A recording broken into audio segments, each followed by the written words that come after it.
Bom dia a todos. Estamos aqui presentes mais uma vez para dar continuação ao trabalho que temos andado a fazer de ver as diferenças irreconciliáveis entre as várias religiões e Jesus Cristo. E é importante hoje o que vamos ver, que é não considerado uma religião, mas como veremos, é uma religião. E antes de mais, como sempre, vamos fazer uma curta oração para que o Senhor nos ajude, tanto a mim como aos outros que ouvem a palavra poderem entender. Deus seja louvado. Amém. Senhor nosso Deus e Pai, Senhor Jesus, aqui estamos novamente, Senhor, em mais uma palestra sobre as diferenças entre ti e os outros, e pedimos, Senhor, que ajude o teu servo a transmitir esta informação, assim como aqueles que a vão receber, tanto os que estão aqui como os que estão online, possam receber e que possam entender. Tudo te agradecemos e pedimos em nome de nosso Senhor Jesus Cristo. Amém. Então, hoje vamos ver o ateísmo. O ateísmo, como diz aqui, é uma crença, não é? Que é recusada como crença por quem é ateu. O ateu diz que não acredita em nada, mas a partir do momento que diz eu não acredito, é porque acredita que não acredita, não é? Então, o ateísmo, no sentido amplo, é a ausência de crença na existência de divindades. Isto é o que está no Wikipédia, se calhar. A ausência da crença na existência de divindades. É o oposto ao teísmo, que acredita que há Deus, não é? Ou deuses. Que em sua forma mais geral é a crença de que existe ao menos uma divindade. Muitos ateus dizem não querer em nada, não é? No que concerne a divindades, a Deus, a deuses. Para eles não existe um Criador. O problema, como eu já disse, é que uma não crença é por si mesmo uma crença. Neste caso, a crença que Deus não existe. Ou seja, o ateu, quando diz eu não creio em nada, então ele não crê em nada, crê em alguma coisa, crê que não crê. Ou seja, existe, para todos os efeitos, uma crença para o ateu. Não é uma crença num Deus pessoal como o nosso, mas tem outros deuses, como vamos ver. Ora bem, se para o ateu Deus não existe, a moral divina então não interessa para nada, não é? Para o ateu, o que está escrito na Bíblia e nada é a mesma coisa. Ele não se importa com isso. Ele não quer saber disso para nada. O ateu define por si mesmo o que acha certo ou errado, criando desta forma uma doutrina moral adaptável a ele mesmo. Por isso é que nós consideramos a religião do ateísta a religião do eu sou o meu próprio Deus. Por isso é que estamos a ver isto. Eu podia ter descartado o ateísmo numa visão de comparação com as outras religiões. Mas a verdade é que nós temos aqui uma religião muito marcada, que é a religião do eu sou, entre parênteses, o meu próprio Deus. Porque o ateu descarta a doutrina do nosso Deus, mas cria para si uma doutrina moral. E ele é que define o que é certo e o que é errado na vida dele e que é definida dos outros. Não é? Porque a gente quer sempre impor aos outros aquilo que achamos que é certo. Nós também fazemos isso numa perspectiva bíblica, porque nós queremos no Deus bíblico, então queremos passar aos outros que o nosso Deus é o certo.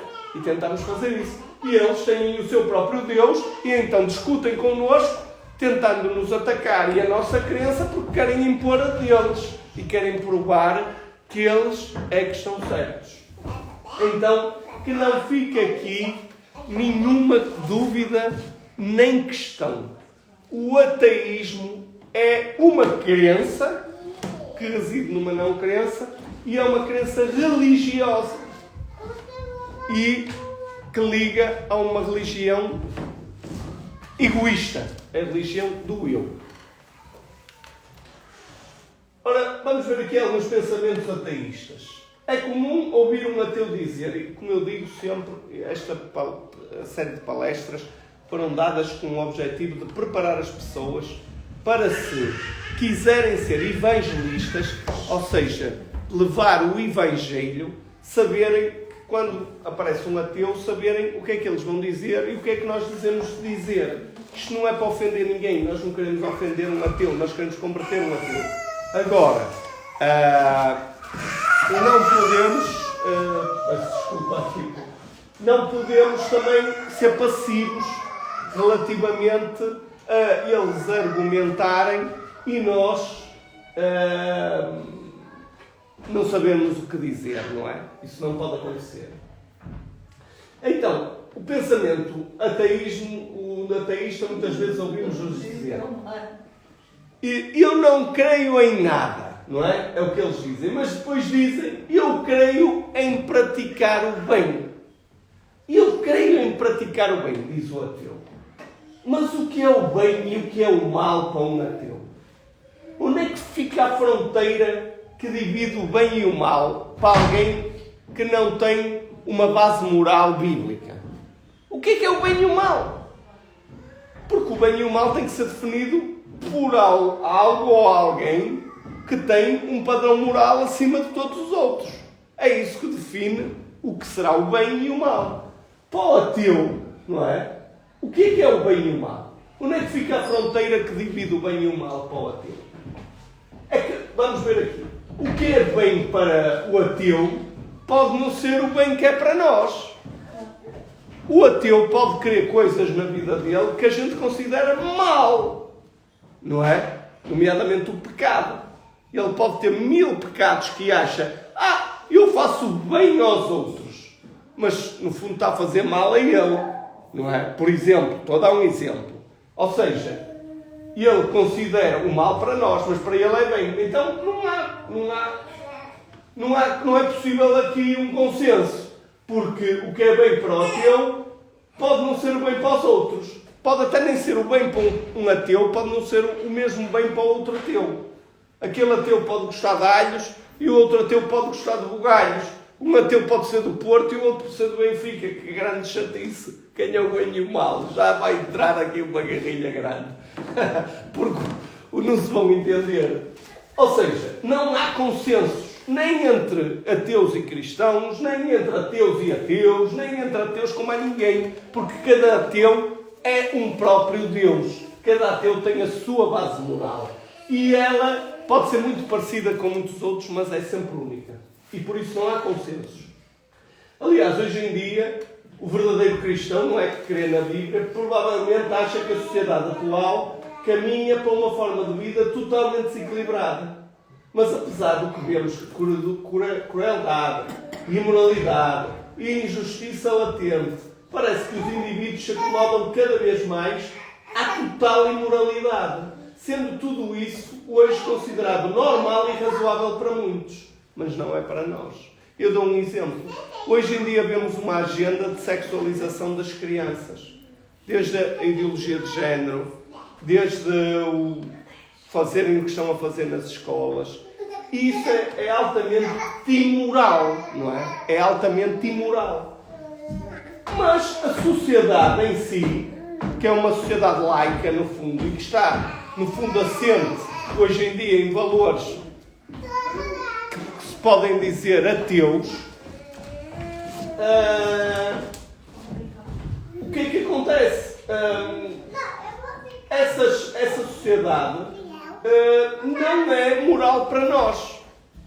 Os ateus adaptam-se a isso, porque eles têm uma base moral muito mais flexível. Eles adaptam-se à sociedade. O ateu não vai se indignar por isso, porque senão vai preso por uma coisa que ele diz: mas qual é o propósito? Mais vale-me adaptar. Isto é sociedade. E isto é um ateu. Mas não é para nós. Isso não é adaptável a nós. porque nós vamos sempre saber o que é certo e o que é errado. E eles adaptam-se ao mal. Nós não nos adaptamos ao mal. Ou seja, o que é que se cria? Criam-se vazios morais. Num ateu e na sociedade, vazios morais. E a maioria tende a destruir a minoria. Ou seja, o ateu quando diz eu quero o bem, mas aceita uma sociedade com vazios morais, no fundo, ele está a começar a pôr-se do lado de vamos destruir a minorias que nos afrontam, que é o que nós vemos hoje em dia. Quem se colocava numa posição de contra, por exemplo, o que o sistema estava a fazer nesta questão do Covid, o que é que acontecia? Negacionista, bandido, não crer na ciência, não isto, prendam-nos, não gostam dos outros porque não tomam vacinas que não impedem a transmissão, mas era o que eles diziam. Ou seja, a maioria tende a destruir a minoria, ainda que esta tenha razão. O ateísmo é a base dos vazios morais. Outra pergunta que os ateus fazem muitas vezes: onde está o teu Deus? Afinal, onde é que ele está? Porquê é que ele permite a maldade no mundo? Estas são questões que geralmente numa discussão com os ateus surgem sempre. Eu não acredito em Deus. Onde está o teu Deus? Aparece Deus. Mas isto, ora bem, isto são falácias, não é? Isto são falácias sem sentido. Porque se eles vão por aqui, perdem logo o argumento. Porque a gente tem resposta para isso. Tem sim, senhores. Em primeiro lugar, o nosso Deus já veio a este mundo, é Jesus Cristo. Onde está o teu Deus? Ele já veio, ele já nasceu. Explicou, também deu resposta à segunda pergunta deles, porque permite a maldade. Jesus Cristo, porque a maldade existe. Portanto, o nosso Deus existe, já veio a este mundo, já veio, ele é conhecido, ele é historicamente real e explicou porque é que as coisas mais acontecem. Eu não vou estar a entrar em grandes pormenores, oficialmente, até onde é que podemos ir. Mas, explicando aqui porque as coisas más acontecem. Primeiro, o que é que a Bíblia diz? O Deus deste mundo caído é o diabo. Primeira coisa que a Bíblia diz. O Deus deste mundo é o diabo. Portanto, não admira que exista maldade. Se o Deus deste mundo é o diabo, é evidente que vamos ter maldade. Isto está escrito em 2 Coríntios 4:4. O livre-arbítrio da criatura, a sua liberdade, que Deus lhe dá, não é? Para que esta tenha liberdade sobre as suas ações, faz com que exista o mal, porque o ser humano faz o mal. Então vai existir o mal. Vamos culpar Deus por nos dar liberdade e a partir daí a gente faz o mal. Querem liberdade eles, mas não querem as consequências. Porque vamos ver aqui. Se o nosso Deus dissesse assim: vocês são muito maus, então eu vou restringir o que vocês podem fazer. Já só podem fazer o bem. O que é que os ateus iam dizer? Esse Deus é um fascista. Não deixa fazer o que a gente quer. Então Deus o que é que faz? Então façam o que vocês querem. Eu dou-vos total liberdade. E o que é que eles fazem? O mal. E depois perguntem por o que permite a maldade. Esta é uma falácia que eles utilizam. É um jogo mental que é destruído pela sua própria questão. Mas pronto. O terceiro, que está relacionado com os outros, o mal provém do homem, não de Deus. Não houve nada que Deus fizesse neste mundo, nada que fosse mal. Tudo que ele fez foi certo. Mesmo quando ele destruiu, pode ter destruído um povo inteiro, é porque aquele povo era mau demais e a justiça teve que ser feita. Portanto, o mal nunca foi feito por Deus. O mal provém sempre do homem neste mundo. E é por isso que estas perguntas, onde está o teu Deus e por que permite a maldade, que eles utilizam, com estes 3 pontos, são totalmente destruídas, e como aqui vimos rapidamente, totalmente destruídas por estes 3 pontos.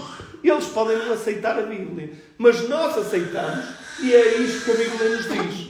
Portanto, se eles querem fazer esta pergunta, para nós há resposta. Ok? Ou seja, voltando atrás, esta pergunta, esta afirmação, eu que creio em praticar o bem, como vimos, isso depende do que é o bem para cada um, não faz sentido. E outra, porque onde está o teu Deus e porque permite a maldade, também estão explicadas na Bíblia.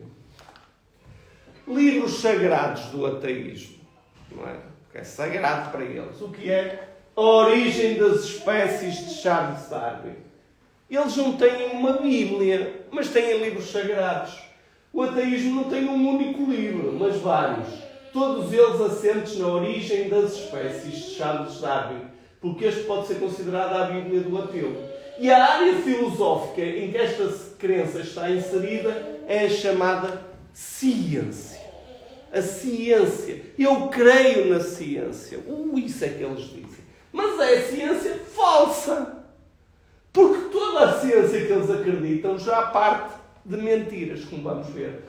Ou seja, eles acreditam e têm que se acreditar no que existe, que é famoso, que é a teoria da evolução. E porque se eles não acreditam nisso, não é? Fica complicado, porque tem que existir alguma coisa que dê origem a tudo. Então eles, como querem eliminar um Deus moral, eles acreditam que tudo partiu do nada e evoluiu até onde estamos aqui hoje. E esta área é chamada ciência, mas é que há duas ciências. Há a ciência verdadeira, aquela que estuda as coisas que são verdade, e áreas científicas, e a ciência, entre aspas, que é a ciência que eles utilizam, que quando lhes dá jeito. Vamos para as diferenças irreconciliáveis. E antes de vermos as diferenças irreconciliáveis, existe uma frase que diz o seguinte, na Bíblia, no Salmo 14:1. Diz o tolo em seu coração: Deus não existe. É o que diz a Bíblia. Diz o tolo em seu coração. Esta é uma das principais declarações que a Bíblia faz sobre o ateísmo. E não faz muitas, faz esta. Diz o tolo em seu coração: Deus não existe. Então o que é que nós vemos desta declaração que está na Bíblia? O ateísmo é uma tolice. É uma tolice porquê? Porque negar a existência de Deus é negar o óbvio, não é? E assim, vamos já ver porquê. A Bíblia em nenhum momento procura defender a existência de Deus, porque ela é mais elementar de todas as verdades que está na Bíblia.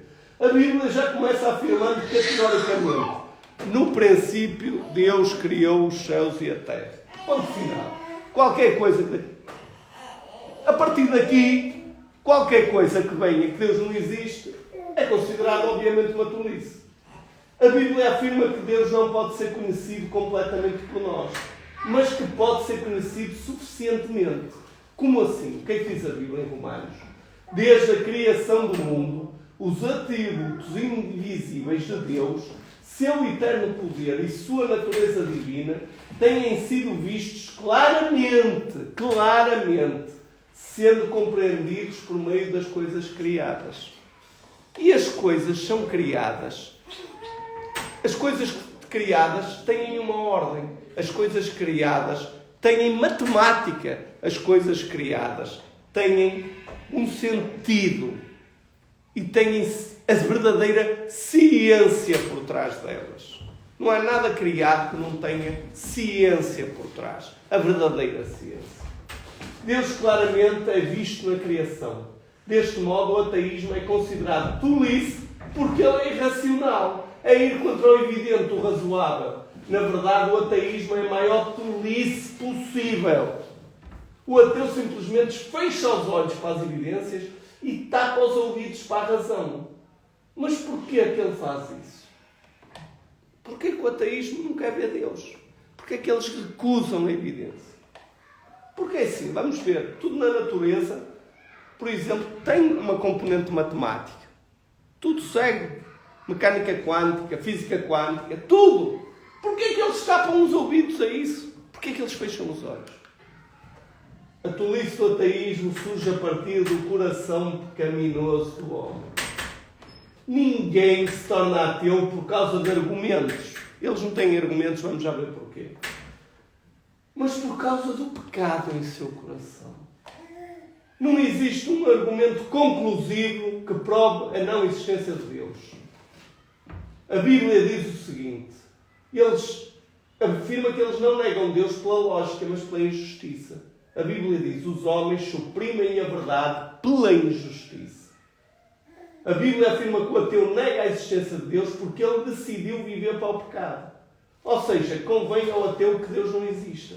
Como afirmou Agostinho, ninguém nega a Deus a não ser que lhe interesse que Deus não existe. O que é que isto quer dizer? As pessoas negam a Deus e negam a Bíblia e negam a divindade porque não querem restrições morais para o que lhes interessa. Eu quero fazer aquilo, por isso então é melhor eu negar.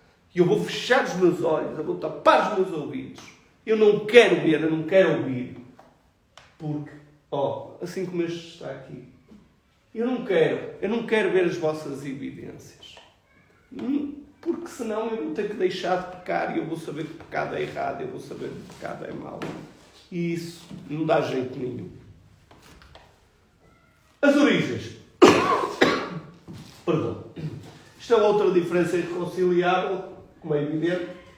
Então, fora a principal diferença, que é óbvio que é a crença na existência não de um Criador, um dos principais focos de discórdia entre o cristianismo e o ateísmo reside na visão científica da origem da vida. Para o cristão, ou para quem acredita num design inteligente, a vida provém da inteligência de um Criador, não é? A vida provém da inteligência do Criador. Para o ateu, provém de uma explosão que ninguém sabe quem ou o que a provocou. O ateu não se preocupa com o que deu origem, nem com os objetivos dessa explosão, o tal Big Bang. Vamos já ver isto. Isto é como se tivéssemos um avião que ninguém sabe de onde vem e de repente dá-se uma explosão, BUM! O avião explode e quando caírem nos pedaços vai se transformar num barco. A probabilidade matemática de uma explosão dar origem à vida é, matematicamente, quando se calcula as probabilidades matemáticas. Porque para acontecer a vida tem que acontecer um encadeamento de circunstâncias. Cada circunstância tem uma certa probabilidade matemática. Estamos a falar da matemática, é mãe de todas as ciências, porque é uma ciência exata. Para que essa vida exista, para que todas essas condições possam acontecer, quando se calcula a probabilidade, ela é considerada uma impossibilidade. Não é possível, é 0,0000000, muitos zeros, por cento. Não é possível matematicamente existir uma explosão que eles não querem saber de onde vem. Mas quem deu origem, mesmo que haja explosão, quem deu origem a ela? Isso aí já não interessa. Não queremos pensar nisso. Houve uma explosão. E a explosão deu origem à vida. Impossibilidade matemática. Não é possível matematicamente, à luz da ciência moderna, a teoria da evolução e a origem de uma explosão ter dado origem a outra coisa. O ateu, a gente pode argumentar e dizer o seguinte, ele dizer, eu estava a precisar de um frigorífico novo e tenho um fogão a mais já que está estragado. Então, explode o fogão, vai nascer um frigorífico. A probabilidade disso acontecer, se calhar, é maior do que a da origem da vida. Porque ao menos estavam lá as mesmas peças. Mas, na da vida, não estava lá nada, segundo eles. Ou seja, isto é uma coisa irracional. E por causa disso nós vemos, diz o tolo em seu coração, Deus não existe. Está aqui a prova da maior tolice. É impossível, é uma impossibilidade científica a teoria da evolução. E se a teoria da evolução e se o ateísmo que se baseia nela é uma impossibilidade científica, a ciência nos diz então que a existência de Deus Criador é um facto. Portanto, a Bíblia pode muito bem dizer, diz o tolo em seu coração, Deus não existe. A Bíblia está certa. Vamos dar um toquezinho só na teoria da evolução, porque é onde eles se agarram como uma boia salva-vidas no meio do naufrágio. É a teoria da evolução. Vamos ver. Eu fui ensinado, toda a gente foi ensinada nisto, é ensino obrigatório. Mas vamos ver aqui algumas coisas. O ateísmo pretende credibilizar-se usando a dita ciência evolutiva em detrimento da revelação divina. A teoria evolucionista está hoje em dia totalmente posta em causa, mesmo na comunidade científica, ainda que é obrigatório no sistema de ensino. Ela é obrigatória, é considerada uma certeza, mas mesmo no meio científico hoje em dia já não é tida como certeza. Aliás, é teoria da evolução. Ela nunca foi um facto da evolução. Deixando só uns tópicos sobre este assunto. Mas eles dizem assim, então não se vê, olha, cães diferentes evoluíram em sentidos diferentes. Existe a microevolução, que é a adaptação de uma espécie a um dado meio ambiente. Isso é microevolução, chamada microevolução, que no fundo é uma adaptação da espécie, por exemplo, a espécie dos cães, canídea. Essa espécie adapta-se de acordo com o meio ambiente. Há cães que toleram melhor o frio, há cães que não toleram, têm pelo comprido, adaptaram-se ao ambiente, mas são cães, sempre foram cães e sempre foram da mesma espécie. Isso é chamada microevolução e nós aceitamos. Eles não. Eles dizem que peixes vão dar origem a homens, que dinossauros deram origem a pássaros, que isto e que 30 por uma linha, não é? Que lesmas deram origem a bactérias, deram origem a homens. Enfim, tudo é possível. Mas nós não aceitamos isso. E porquê? Não existem sequer fósseis transacionais. Quando nós vamos ver as espécies do antigamente, do que eles dizem que tem milhões e milhões e milhões de anos, nós vemos espécies totalmente evoluídas. Totalmente algumas espécies idênticas à que temos hoje. Ou seja, não há evolução. Não há evolução. São as mesmas espécies, estão completamente acabadas. Enfim, não existem esses fósseis transacionais que tinham que existir de uma espécie para outra. Não existe provas disso. É uma mentira. Pronto. Por exemplo, os dinossauros que eles têm que pôr lá nos milhões de anos para credibilizar a teoria da evolução, nós temos hoje em dia provas que isso não é verdade.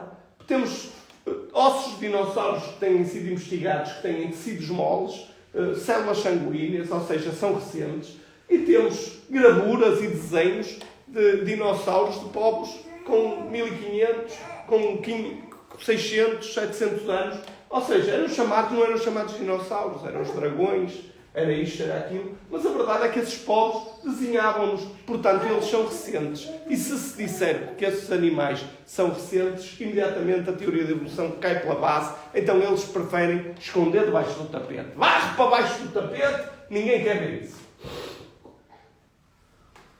Anomalias. Temos várias anomalias na espécie humana. Por exemplo, existem muitos humanos que não são humanos, são híbridos, que foram encontrados ao longo da história. Esqueletos de seres gigantescos que são suprimidos, foram ditos escondidos. Esqueletos com os crânios alongados. Enfim, coisas que não são estudadas. Porquê? Porque destruiriam a teoria da evolução.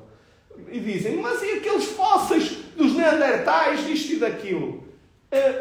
A mídia e os evolucionistas gostam de os pintar como homens macacos. Mas a verdade é que, por exemplo, o Neandertal tinha mais capacidade encefálica que o ser humano 2. Ou seja, o que se está a omitir é que existiram híbridos no antigamente. A Bíblia fala nisso. A Bíblia fala que realmente existiram seres, os anjos caídos, que eles poderão querer chamar alienígenas, se quiserem, que realmente fizeram esse tipo de experiências e criaram seres humanos híbridos. E isso explica alguns esqueletos e outras coisas, por exemplo, que quantos e quantos esqueletos que eles dizem que eram os nossos ancestrais, que já hoje em dia se sabe que eram macacos. Eram esqueletos de macacos. Mas eles depois, primeiro quando dizem que é um ancestral, aqui está a Lucy. Lembram-se? A Lucy, o Lucifer. Não, a Lucy. A Lucy é o nosso mais antigo coisa. Depois viu-se que a Lúcia era um macaco. Na mídia, quando foi para dizer que a Lúcia era o nosso ancestral, era as capas dos jornais. Quando se tentam que afinal era um macaco, ninguém fala, ninguém viu. Não se tira dos livros de ensino e deixa-se aquilo assim, mas quem vai investigar vê que é assim. Ou seja, mentiras. Depois falam nos milhões de anos, os milhões, a gente qualquer coisa que liga à televisão, os milhões de anos, há não sei quantos milhões de anos, em milhões de anos. Mas vamos ver uma coisa. O método mais fidedigno, que é o radiocarbono 14, não dá para nada milhões de anos, dá milhares no máximo. Não há nada neste mundo que... Então eles dizem, então não se pode usar o carbono 14 para coisas mais antigas. E utilizam outros métodos que partem logo dos milhões de anos. A partir do momento que partem, eu escrevi uma matéria sobre isso, no meu blog tem várias coisas, não posso estar a ser muito exaustivo, mas quando se parte logo de uma mentira, não se vai encontrar a verdade. E isso é repetido mil vezes, na mídia, por todo o lado, na escola. E as pessoas... Deve ser uma certeza absoluta, aos milhões de anos. Deve ser, toda a gente fala nisso. Mas quem investiga percebe que é uma mentira, não há milhões de anos. E o nosso DNA prova isso. Nós, hoje em dia, é facto científico que descendemos todos numa única fêmea, pelo DNA mitocondrial. Isso chama-se a Eva mitocondrial. E os análises a esse DNA, calibrados recentemente, dizem que o homem é recente. Não existe história humana para milhões de anos. Não existe. Por muito que eles queiram, eles querem pôr o homem há milhões de anos atrás, o homem moderno há mais de 100 mil anos atrás. Só que onde é que está a história? Onde é que está a história disso? Não existe história para isso. Só temos história desde que, por exemplo, vemos a história bíblica. Não existe nada para trás. Não existem monumentos que provem esses milhões de anos. Não existe nada. É tudo, é um castelo de cartas, mantido pela vontade das pessoas em acreditar numa mentira. Mas não existe provas. Ou seja, não faltam artigos e evidências que comprovam que a ciência, e por isso é que eu digo agora, a ciência atual, a ciência verdadeira, a que realmente as que querem a verdade, por isso é que Jesus Cristo diz, todo aquele que é da verdade, ouve a minha voz. Quem procura, acha. Porque quem realmente procura, vai achar que está a ser enganado. E o que é que se passa? A ciência atual é mais simpática connosco, os criacionistas, do que com os evolucionistas. Apesar de não ter nem um pouco da propaganda mediática e muito menos o ensino obrigatório no sistema. Aqueles têm propaganda mediática. A gente, na televisão, ai de quem disser mal a teoria da evolução. É a mesma coisa que dizer que as vacinas Covid não são bem vacinas, são terapias genéticas e que é preciso cuidado. Era a mesma coisa. Ai, quem dissesse isso é igual. Quem disser que a teoria da evolução não é bem assim, destrói a vida. No meio académico, essa pessoa tem a vida destruída. Quem questiona? E depois, não temos mídia e não temos ensino sequer no sistema. As crianças vão para as escolas e aprendem logo esta mentira. E depois acham que chegam aos 20 anos e estudaram a vida toda naquilo, criam as suas ilusões baseadas naquilo e depois vão ter que dizer assim, eu fui enganado. A minha vida é uma mentira. A minha vida é uma mentira. Ou seja, isto é condicionante desde o berço. E não é fácil, não é? E não é fácil depois a gente ver que foi enganado. Mas, cientificamente falando, eu digo isto com certeza, eu sou engenheiro e para mim 2 mais 2 são 4 e eu preciso de ver ciência. E estudando toda a ciência, eu digo aqui, e não sou só eu, existem milhares de cientistas criacionistas, milhares, não têm voz, mas pessoas que, dentro das suas áreas e áreas de alta complexidade, que dizem: não existe de momento argumentos para descartar a ciência criacionista e a existência de um design inteligente. A criação segue regras matemáticas. Portanto, tem que haver um designer. O DNA é o quê? O que é que eles próprios chamam? Código genético. Código? Então, se há um código, tem que haver um codificador. Não existe código sem codificador. O caos não codifica. Portanto, não existe base racional para descartar o design inteligente. Tanto que existem, não é, evolucionistas que não são ateus. Porque eles sabem que, no fundo, não faz sentido dizer que existe, mas querem acreditar na evolução. Mas não conseguem ser ateus porque veem que existe um design. Então, até aí há um vazio, não é? Mas os mecanismos do universo, a linguagem codificada do DNA, isto tudo não pode ser um acaso, não pode ser coincidência sem sentido. E se isto fosse dito no sistema de ensino, muita coisa mudaria. Para o cristão, a beleza e codificação não pode surgir do nada nem do caos, mas de uma consciência inteligente e boa, porque a criação mostra a beleza e mostra a bondade e mostra amor, que procura o melhor para as suas criaturas terrestres. Estas sim, rebeldes, que só estão bem a destruir o que ele com tanto amor criou. Se toda a gente fosse cristã neste mundo, mesmo neste mundo material, este mundo era o paraíso. Cristã a sério. Não estou a dizer cristã de religião, daqueles que acham que vão a Fátima uma vez por ano e a seguir vão fazer o mal o ano inteiro. Isso não é cristianismo. Isso não é cristianismo. Eu digo cristão de viver o Evangelho dia após dia. Se toda a gente fosse cristã, o paraíso não tinha sido perdido. O Éden ainda estava aqui. Então,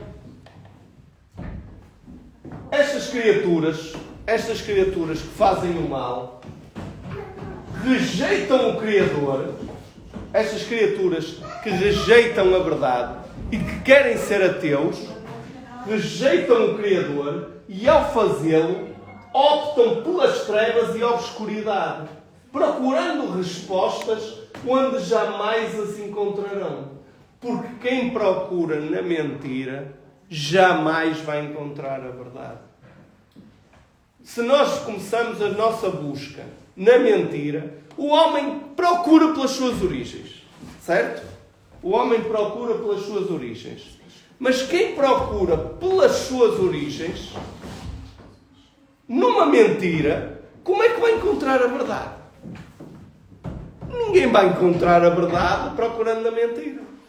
Então as pessoas têm que procurar abertamente. Eu, quando procurei estas coisas, eu vi todas as possibilidades. Eu estudei-as todas. Como viram, eu sei as outras religiões. Eu estudei para poder falar. Eu estudei para poder ser convencido pela verdade. Eles não. Eles descartam automaticamente. Isto é um livro, é um conto de fadas, nem pensaram. Pronto. Então, de repente, a verdade foi posta de lado e agora? Algum dia vamos encontrar a verdade quando imediatamente a metemos para o lado. Nunca mais, amigo. Só quando morrem e acordam no inferno a arder. Ei, a verdade era aquilo. Tanto me avisaram os cristãos. E agora? Chora, chora. Como diz o outro, chora. Enfim. Ai, ai. É uma tristeza. O ateísmo e a nova ordem mundial. Ora bem, a nova ordem mundial, como vocês sabem, vai chegar, não é? E o que é que vai acontecer? Vai criar um rude golpe inicial ao ateísmo. Na nova ordem mundial não há lugar para o ateísmo. Porque o anticristo vai querer ser adorado como um Deus. Ou seja, aquele ateu radical que veste a camisota, o nihilista, que tudo menos Deus. E ele, quando chegar a nova ordem mundial, não é? Que vai o anticristo e o falso profeta criar uma religião única, ele vai ficar num dilema. E agora? Afinal, há qualquer coisa. Claro que Satanás é inteligente e não vai fazer a coisa de forma a que ele se vire logo para Jesus. Porquê? Porque a religião da nova ordem mundial vai ser baseada no evolucionismo e no transhumanismo. E eles vão vender uma evolução. Já estão a vender isso. O Fórum Económico Mundial já está a vender isso, o transhumanismo, que diz que o homem vai evoluir para um novo modelo entre a tecnologia e a humanidade, uma coisa muito à frente, ligada aí aos computadores. Vocês veem o Elon Musk já a criar chips para pôr no cérebro, e chips para pagar isto, e chips para aquilo. Ou seja, ele vai-lhes dar, Satanás e o Anticristo vai-lhes vender uma religião dentro dos moldes que lhes agrada. É dentro dos moldes que lhes agrada. Mas, apesar de ser dentro dos moldes que lhes agrada, não deixa de ser uma religião. Ou seja, o ateu, aquele nihilista radical, vai ter um problema, não é? Para resolver. Em quem deve confiar? Nos cristãos ou nos anticristãos que lhe vendem aquela religião que vai mais de acordo com o que ele quer? Porque os cristãos vendem uma religião moral e ele não quer a moral. E o anticristo é uma que não é moral e que é evolucionista. Mas no fundo vai ter que deixar de ser ateu. Não vai haver lugar para os ateus na nova ordem mundial. E eles vão ter que decidir porquê. Porque não vai dar para agora. Não vai ser como agora. Mas eu sou ateu. Eu não creio em nada. E o anticristo vai chegar lá. Não creio em nada. Então mete a marca de besta. Porque se não meteres, o pescocinho vai à vida. A gente vai-te cortar a cabecinha. E agora, como é que fica?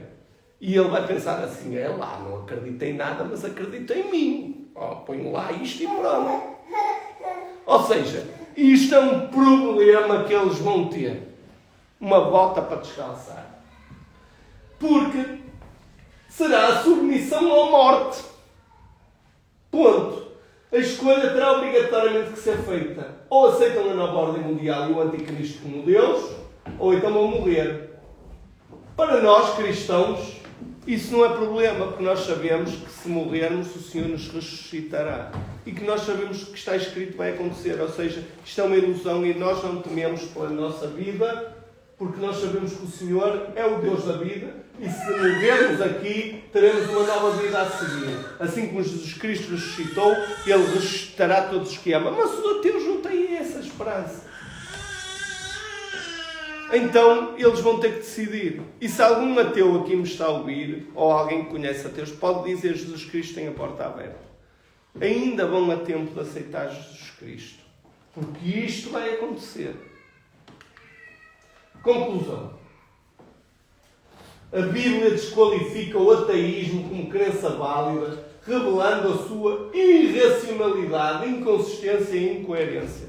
Nós aqui, em menos de uma hora, vimos todos estes pontos. Irracionalidade, inconsistência e incoerência.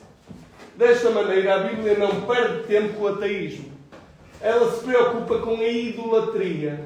O primeiro dos 10 mandamentos é contra a idolatria, não contra o ateísmo. O grande perigo da civilização não é que ela não creia em Deus, mas que ela se entregue a fantasias e imaginações ímpias. Porque os ateus, amigos, nunca deixam de crer em algo, como nós vimos. Eles estão sempre na busca de um Deus, de sentido, de propósito, da vida eterna. Os ateus fazem deuses para si mesmo. O ateu, como nós vimos, é a religião do eu. Então eu sou Deus. Ou então, as coisas que eu adoro. E o que é que eles adoram? O vício, o sexo, o dinheiro, o status. Ou até mesmo os filósofos. Eu adoro o Nietzsche. Eu adoro o Kant. Eu adoro isto. Não é? Os ateus. Então, eles têm ídolos. Eles têm deuses para si mesmos. Portanto, a grande pergunta não é Deus existe, mas sim que tipo de Deus existe. Diz aqui o Sr. Stephen Charnock que se o ateu estiver errado, ele perderá tudo. Se estiver certo, não ganha nada. Ele perde tudo. Eu costumo dizer, às vezes perguntam-me assim, e se estivesse enganado? E eu costumo dizer assim, estás preocupado comigo? E se tu estiveres enganado? Preocupa-te se tu estiveres enganado. Porque se eu estiver enganado, que não estou, mas se eu estiver, eu tive uma vida dentro dos padrões morais certos, porque Jesus Cristo só disse a verdade, gostem ou não. Gostem ou não. Eu tive uma vida certa, em que não prejudiquei a mim e à minha casa e aos que me rodeiam. Ou tentei não prejudicar por Jesus Cristo. Portanto, eu não tenho nada a perder. Mas eles têm tudo a perder. Quando eles me perguntam, e quando é a última pergunta do ateu, se tivesse errado, já me fizeram várias vezes, respondam-lhes, e se tu tivesse errado? Estás disposto a queimar para sempre no inferno? E se tu tivesse errado? Isso é que é. Isso é que é. Mas cuidado, ateus, porque por isso lhes envia Deus a operação do erro, para que deem crédito à mentira, a fim de que sejam julgados todos os que não deram crédito à verdade e antes tiveram prazer na injustiça. Então, meus amigos, Deus, está escrito, envia uma operação do erro. Deus deixa os satanistas estarem a fazer o que estão a fazer. A maior mentira de todas, porque é a operação do erro para que todos aqueles que não deram crédito à verdade e que imediatamente isto é verdade, não quero, eles vão dar crédito à mentira e tiveram prazer na injustiça. E vão ser condenados. Porque a verdade, quando se revelar, está escrito assim. E vão bater todos no peito. Vai haver grande arrependimento. Vão chorar. Os malucos tinham razão. Então os malucos são eles. Os malucos vão ser eles. Ardem no inferno para sempre. Então, com esta palavra, fechamos este ciclo que andamos a ver de Jesus versus as religiões. Talvez mais à frente vejamos a nova era, o New Age, mas agora vamos voltar às palavras mais tradicionais, digamos assim. Mas com toda esta série, eu espero que tenham conseguido se valer de argumentos para se vos aparecer islamitas, desde que não levem a espada, eles podem falar à vontade, islamitas, hindus, budistas, ateus. Portanto, acho que cobrimos bem tudo o que nos opõe à verdade. Fiquem com Deus.